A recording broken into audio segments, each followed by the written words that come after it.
ఆంధ్రప్రదేశ్కి ముఖ్యమంత్రి అయినప్పుడు అక్కడికి వెళ్ళినప్పుడు సింగపూర్కి వెళ్ళినప్పుడు కలిసిన కంపెనీలలో ఇదొకటి మెయిన్ హార్ట్.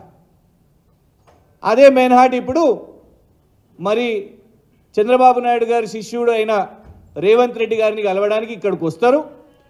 వీరేమో ఆల్రెడీ ప్రచార ఆర్భాటంలో చాలా ప్రసిద్ధిగాంచిన సంస్థ,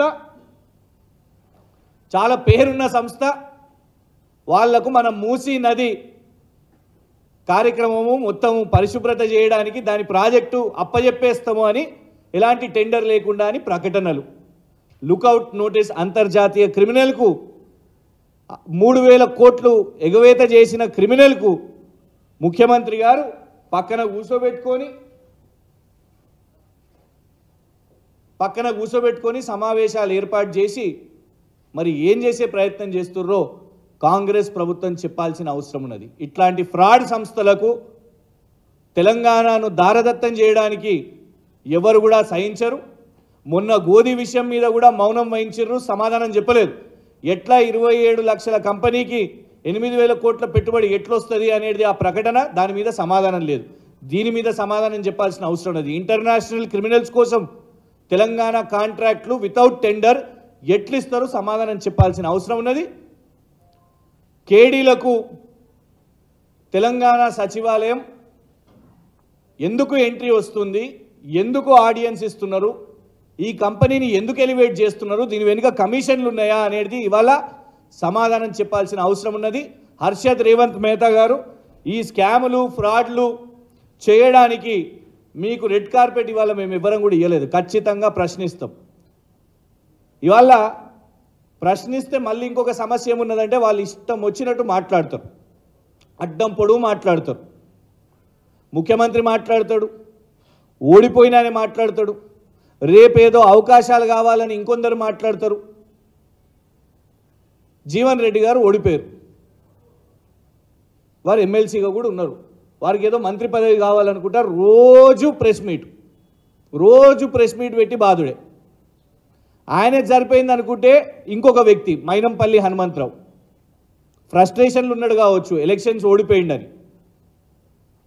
ఎన్నిక ఓడిపోయిండు, ఆయనకి ఏదైనా పదవి కావాలంటే అడగొచ్చు. ముందే అక్కడ ఏమైపోయిందంటే ఇప్పుడు ఎంపీ టికెట్ల కోసం కుటుంబాల రేసులు ఉన్నాయి.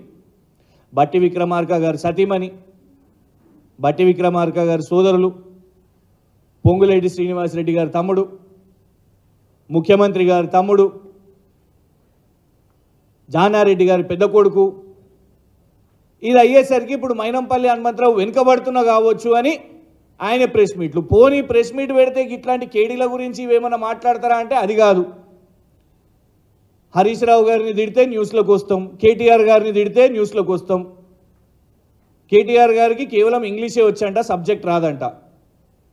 మైనంపల్లి హనుమంతరావు ఎంత కన్ఫ్యూజ్డ్ మనిషి అంటే ఒకసారి ఆయన ఎన్నికల అఫిడవిట్లో BBA డిగ్రీ అని పెడతాడు, ఇంకోసారి మళ్ళా ఇంటర్మీడియట్ అని పెడతాడు. అరే పోనీ డిగ్రీయా ఇంటర్మీడియటా అని అడిగితే ఎందుకు వచ్చిన పంచాయతీ అని ఈసారి ఎన్నికల అఫిడవిట్లో ఏ డిగ్రీ పెట్టలేదు, ఇంటర్మీడియట్ పెట్టలేదు, డిగ్రీ పెట్టలేదు. ఇంతకు ఏం చదువుకున్నాడో తెలియదు. గట్లాంటి వ్యక్తి కేటీఆర్ గారి చదువు గురించి మాట్లాడవచ్చునా? వాళ్ళ కొడుకు డాక్టర్ అనుకుంటా, ఒరిజినల్ డాక్టరో ఏం డాక్టరో మాకు తెలియదు. ట్రీట్మెంట్ ఇవ్వాలి మైనంపల్లి హనుమంతరావు అనే వ్యక్తికి, అవసరం. ఎందుకు అంటే అదే భాష మేము మాట్లాడవచ్చు. రేవంత్ రెడ్డి మాట్లాడే భాష అది మాట్లాడినందుకే ఏమైంది, బాల్క సుమన్ గారు సమాధానం చెప్పగానే కథం కేసు. గింత పదవులు కావాలనో ఏమన్నా మంత్రి పదవులు కావాలనో దానికోసం వార్తల్లో ఉండాలి, రేవంత్ రెడ్డి గారి దృష్టిలో ఉండాలనే ఇవాళ ఈ స్టంటులు చేస్తున్నారు. మేము మైనంపల్లి హనుమంతరావుకు వార్నింగ్ ఇస్తున్నాం. నీకు దమ్ముంటే ఒక్కొనివి తిరుగు, ఒక్కొనివి పో. ఎవరి మీద దాడి చేస్తావో, ఎవరి మీద మాట్లాడతావో, ఎవరి మీద సవాళ్ళు ఇస్తుంటావో ఒక్కొని మీద పో. కిరాయి గుండాలో ఎందుకు తెలుసా, హరీష్ రావు గారు, కేటీఆర్ గారు నీ భాష అస్సలు మాట్లాడరు, నీకు స్పందించరు. నువ్వు పొరుగు దండాలు వేసినా, తల కిందికి వేసి కాళ్ళు పైనకి వేసుకున్నా కూడా నిన్ను వాల్యూ ఇయ్యరు వాళ్ళు, నీ మీద స్పందించరు. ఎందుకు టైం వేస్ట్ చేస్తున్నావు? మీడియా టైం వేస్ట్, అందరి టైం వేస్ట్.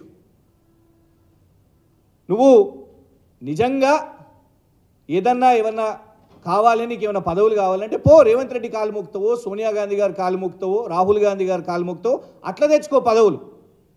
ఉట్టిగానే అరిసి ఉట్టిగానే బూతులు మాట్లాడి మళ్ళా తర్వాత మేమేమన్నా మాట్లాడితే రిటర్న్లో మేమేమన్నా తిడితే పిరికోళ్ళ లెక్క పోలీస్ స్టేషన్లకు పోయి కేసులు పెట్టి ఖచ్చితంగా బాల్క సుమన్ గారి విషయంలో కూడా కాంగ్రెస్ పార్టీ పిరికి పందల చేష్టలు చేస్తుంది అని అర్థమవుతుంది. ఫస్ట్ మాట్లాడింది తెలంగాణ ముఖ్యమంత్రి హర్షద్ రేవంత్ మెహతా. స్కామ్స్టరే ఆయన కూడా. ఇప్పుడు స్కాములతో అంత సోపతి పెడుతుంటే ఆయన కూడా స్కామ్స్టరే కదా. ఈ దేశానికి ఎంత పెద్ద కుంభకోణమో హర్షద్ మెహతా అందరు తెలిసిందే. తెలంగాణకు రోజు ఒక కేడీలను తీసుకొని వస్తున్నాడు, గోధీలను కేడీలను తీసుకొని వస్తున్నాడు. ఈయన కూడా స్కామ్స్టరే. వాళ్ళు అట్లా మాట్లాడితే మా వాళ్ళు ఇట్లనే మాట్లాడతారు. ఎట్లా ఆపుతాం? కార్యకర్తలను నాయకులను ఎట్లా ఆపుతాం? అయితే నోరు మూసుకోవాలి. లేదు మేం మాట్లాడుతున్న దాన్ని కూడా స్పందన కూడా మీరు ఎదుర్కోవాలి. మళ్ళీ పోలీస్ కేసులు పెడతాం ఇవన్నీ అంటే కూడా దానికి కూడా భయపడేది ఏం లేదు. తెలంగాణ సమాజం చూస్తున్నది. ఓపిక పడుతున్నాం. ఇంకా మాటకు మాట జవాబు ఇవ్వచ్చు. ఒక్క బాల్క సుమన్ గారు ఒక్క మాట మాట్లాడేసరికి ఇక మంత్రులు, కాంగ్రెస్ నాయకులు, వాళ్ళ యువజన విభాగాలు బాల్క సుమన్ గారు ఫోటో పెట్టుకొని దాని ముందు ఏదో ఇక చేస్తున్నారు ప్రయత్నాలు చెప్పులు పట్టుకొని.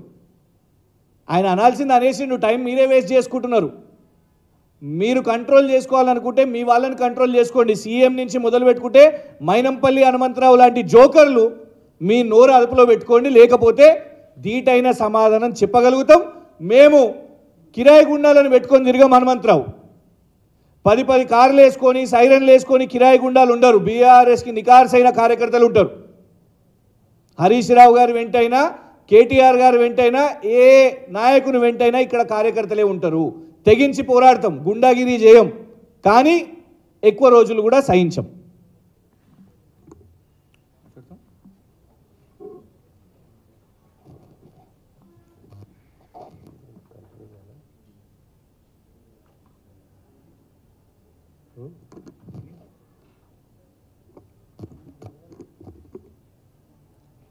అందరికీ నమస్కారాలు. సోదరులు క్రిషాంక్ గారు చెప్పినట్టు రాష్ట్ర ముఖ్యమంత్రి వర్యులు గత ప్రభుత్వ హయాంలో కేసీఆర్ గారి నాయకత్వంలో ఆనాటి ఐటీ పరిశ్రమల శాఖ మంత్రి వర్యులు కేటీఆర్ గారు ఏ కంపెనీలు అయితే రిజెక్ట్ చేసి దగ్గరికి రానియలేదో ఈరోజు ప్రభుత్వం ఏర్పడ్డ తర్వాత పక్క రాష్ట్ర నాయకుడు వారి గురువర్యులు చంద్రబాబు నాయుడు గారి కనుసరణలో ఇలా కాంగ్రెస్ ప్రభుత్వం ఇక్కడ పరిపాలిస్తున్నట్టు ఇలా కనిపిస్తూ ఉన్నది. దానికి నిదర్శనమే ఈరోజు మూసీ నదికి సంబంధించిన ఒక ప్రాజెక్టును ఫ్రాడ్ కంపెనీకి కట్టబెట్టడమే దానికి నిదర్శనమైన విషయాన్ని ఈ సందర్భంగా మరి తెలంగాణ ప్రజలు, తెలంగాణ బుద్ధిజీవులు చర్చించుకుంటున్న సందర్భం. అంతేకాదు నిన్న రాష్ట్ర ముఖ్యమంత్రి వర్యులు